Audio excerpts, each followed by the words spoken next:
जय शमशान भैरवी।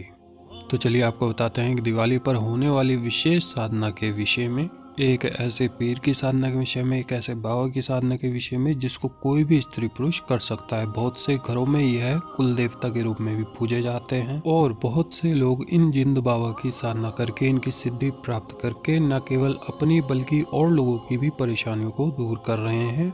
इनकी सवारी के माध्यम से, इनकी चौकी गद्दी के माध्यम से। जिस घर पर, जिस परिवार पर इन जिंद बाबा की मेहर हो जाती है, कृपा हो जाती है, उसके यह वारे न्यारे कर देते हैं। जो भी साधक या साधिका इनका जैसे सेवा इत्यादि करता है, चिरागी करता है, उसका यह काम धंधा बढ़िया चलाते हैं, व्यापार बढ़िया चलाते हैं, हर एक शत्रु से उसको बचा के रखते हैं, खैर बरकत माल दौलत सब इत्यादि सब देते हैं। कोई भी देखिए साधक है या साधिका है, वह हिंदू है या मुस्लिम है, हर तरीके के धर्म के लोग इनकी साधना को कर सकते हैं, सिद्धि को प्राप्त इनकी कर सकते हैं। कुछ लोग देखिए जैसे इनकी पहले से सेवा इत्यादि कर रहे हैं और किसी ने इनकी बंदिश कर दी हो या बातचीत अब रुक गई हो, तो वह पुनः इस साधना के जरिए उनकी जो सवारी होती थी या फिर जो उनकी बातचीत होती थी उसको दोबारा से शुरू कर सकते हैं। इस साधना के माध्यम से उनकी जो वह बातचीत रुक गई थी वह बंदिश टूट जाएगी और दोबारा से इन बाबा से बातचीत होने लगेगी। जिनकी सवारी रुक गई थी उनकी सवारी फिर से आने लगेगी। और जिस तरीके से साधक या साधिका पहले से बातचीत करते थे, उनसे हर तरह की राय मशवरा लेते थे, तो जैसे ये पहले पूजा पूछा देते थे उसी तरीके से पूजा पूछा दोबारा से देने लगेंगे। लॉटरी दड़े सट्टे इत्यादि के नंबर भी यह देते हैं। साधक इनके द्वारा अन्य लोगों की समस्या को भी दूर कर सकता है, उसके तंत्रों की काट भी कर सकता है। इनके द्वारा जमीन इत्यादि के मसले भी हल किए जा सकते हैं कि जैसे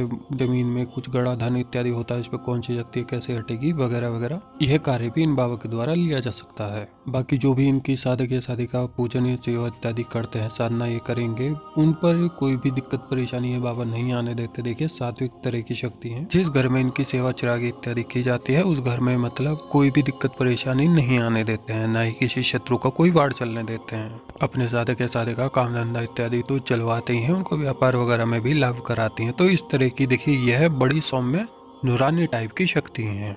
और जिन लोगों पर पहले से सेवा इत्यादि की वह करते थे, सवारी आती थी, उनकी सवारी रुक गई थी, बातचीत रुक गई थी, वह इस साधना को जरूर करें ताकि उनकी बातचीत दोबारा से शुरू हो सके, सवारी फिर से खुल सके। इस दीपावली पर आप इनकी साधना कर सकते हैं। दिवाली के 3 दिन पहले आप जा करके जो इनका स्थान है वहां पर जा करके निमंत्रण करके आए, साथ में अपने मीठी खीर लेकर के जाएं और मीठा जर्दा लेकर जाएं 1.25 किलो। अगर आपके पास इनका कोई स्थान ना हो तो किसी कुएं के पास से भी इनका निमंत्रण करके ला सकते हैं, फिर किसी पीपल के वृक्ष के पास से भी इनका निमंत्रण करके लाया जा सकता है। तो दिवाली के 3 दिन पहले अपना निमंत्रण आह्वान करके इनको लेकर के आ जाएं और शुद्ध पवित्र रहते हुए, ब्रह्मचर्य में रहते हुए रात्रि में साधना शुरू करें। जो आपका तीसरा दिन रहेगा वह दीपावली का होना चाहिए। 3 दिन की देखिए यह साधना रहती है। तीसरा दिन जो रहता है यानी जो लास्ट का दिन रहता है, आखिरी दिन, वह आपका बड़ी दीपावली का रहना चाहिए। जो रात्रि में आप साधना शुरू करेंगे, अगर इनका कोई स्थान है वहीं पर कर सकते हैं तो अच्छी बात है, नहीं तो आप किसी भी एकांत स्थान पर या अपने एकांत कमरे में इनकी साधना को कर सकते हैं। रात्रि में साधना शुरू करेंगे, समय 10:30-11 बजे के बाद का रखें।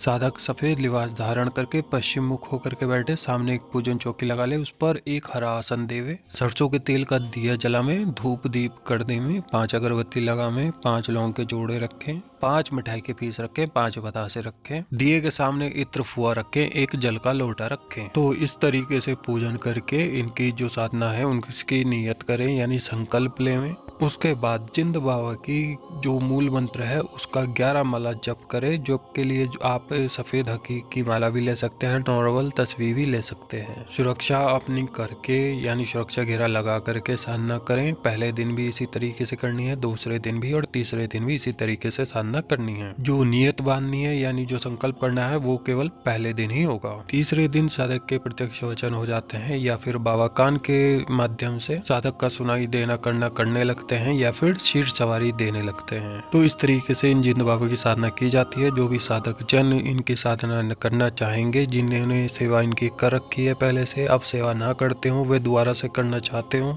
या जिनकी देखिए बातचीत होती थी, सवारी आती थी, अब सवारी भी नहीं आती है, ना बातचीत होती है, तो वह इस साधना को करके वह साधक और साधिका अपनी बातचीत और सवारी को पुनः शुरू कर सकते हैं। बाकी आपको अच्छे से समझा ही दिया गया है कि किस तरीके से साधना की जाएगी, क्या क्या इसके लाभ है। तो जिन भी साधक या साधिकाओं को यह साधना करनी हो जल्द से जल्द संपर्क कर लेंगे और इस दीपावली पर संपूर्ण विधान हमसे प्राप्त करके इसको करेंगे।